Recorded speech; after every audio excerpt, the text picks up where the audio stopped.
we're scared of things that are new and unknown, We are.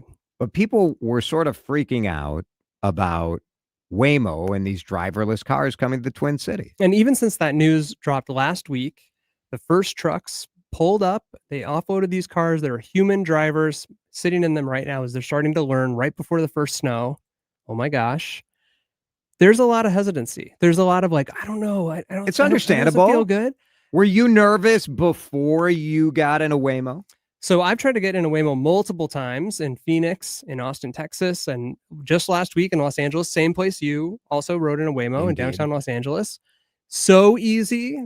We remember the time before Uber and before Lyft where you could pull your phone up and you couldn't just summon a car to wherever you were, right? Right. So now, using our connected devices, you can summon a car. There's just not a human in it.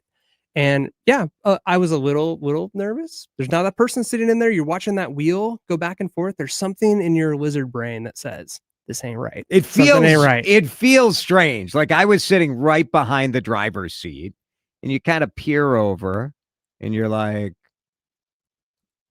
"Is this going to be okay?" And then I'll tell you what.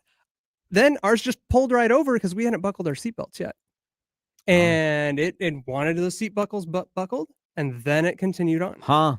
So, well, there's an example where it's safer. Example number one of it's safer. The night before, we were in a different rideshare service. Our driver came to pick us up. He was getting honked at as he was pulling in to pick us up. We got honked at twice. He ran a red light. Pulled in front of us, a bus. Very unsafe, right? We've all had these experiences. Someone else is driving us. Maybe it's a partner. Maybe it's a kiddo. But that notion that this is unsafe doesn't jive with the data, which says that human drivers kill 115 people a day. Oh my gosh. And I'm not making light of that. Right. That is a big deal. That's a crisis. Is that not a crisis? I have said on the show that I think if any other factor was killing this many people, there would be protests in the street about it. You would hope so. And we have had autonomous vehicles in Minnesota, in Eden Prairie. 2022, Southwest Metro Transit had a service called Prime that had a human on board, but the car was doing the driving. 17,000 rides out there. And you know what? It had a 96% satisfaction rate. And so we love to hate these things. And we've seen the videos. Oh my gosh, we've seen the videos of these. And everyone can tell you about the one time this one thing and that you felt a little unsafe, and we're discounting the part where we feel unsafe from humans. And also, fast forward, I don't know, a week, 4 weeks, there's going to be a Waymo stuck in a snowbank in downtown Minneapolis, and it's going to make headlines everywhere. And in my drive home tonight, there will be a human driver stuck in a snowbank, and no one will care. Does this track with other types of technology where like humans are being replaced, where we assign this sort of expectation of zero flaws, where human performance, of course, has flaws? Yeah, we tend to discount that. We confuse unfamiliarity or with where culture is, or even we've seen sci-fi movies where the robots take over. And again, this is associated with other things that we see in our lives, like AI, or even when social media was new or mobile was new. And I'll tell you, it's personal. I've been teaching some teenagers how to drive lately. And you know, it's a weird thing. Is this your first driver? I'm on to my third driver. You're on your third, but none of them have taken yet. This is my third attempt. And you know, you realize how many different pieces of information you're pulling in, all the different factors you're trying to see, your depth perception, the law, other drivers. Wow. Yeah. There's so much there to keep track of.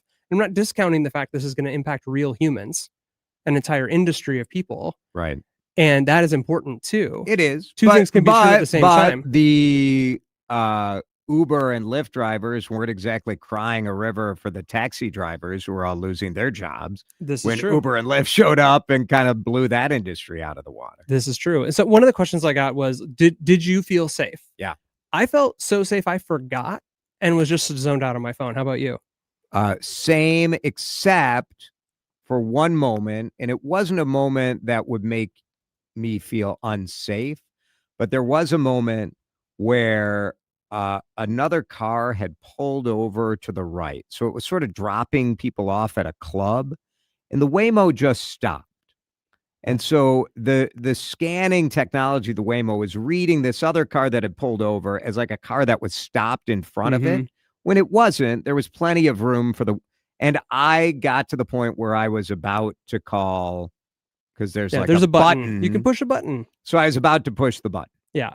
And then it started moving again. It was a little like, whoa, we sat there for what in my head was 14 minutes, but was probably like 35 seconds. Out of a 45-minute trip, big to deal. have one of those issues, this is miraculous technology. The only negative situation I had is in LA, there are some parts where like you're on an upper part of a road or a lower part of a road. And so I had ordered a Waymo and couldn't find it. I couldn't find it. And there was no one to call, right? Because there's no one in the car. And it turned out that like I was being stupid and reading the little live GPS thing wrong, but I couldn't find it. And it was incredibly frustrating. So my situation's on the other end, where it dropped us off at our destination and it took off, and I took a video so I could post it on Instagram and TikTok. And then I looked up and I said, I'm not in the right spot at all. And we had about a 5-minute walk to where we were supposed to go. Right. And again, I have also just this year been dropped off with a different rideshare service in the wrong spot. For sure. Yeah. So that again, may be my fault. I as a human, I don't want to claim that's my fault. I will say this, like my view is that I not only would happily ride Waymo in Minneapolis, in Minnesota, but I would buy a Waymo. Like if that were an option, I would prefer to have an autonomous vehicle drive me around than I would trust my own driving. And I like driving. I like cars. I get pleasure out of that. But also, I think I'm mediocre at best as far as my quality and my safety. I think that we're going to see self-driving cars, actual self-driving cars, harm humans. There's this story that one ran over a beloved neighborhood cat, and that is sad. And also, a human has never run over a cat. The amount of damage that humans do to other humans in automobiles is serious. And so I too would really like that. And also, I have empathy for people who are like, I don't know, that seems a little weird. I don't know if I trust it. I do get it. What if the grid goes down? What if I get stuck? Like, these are questions we will have to work through together.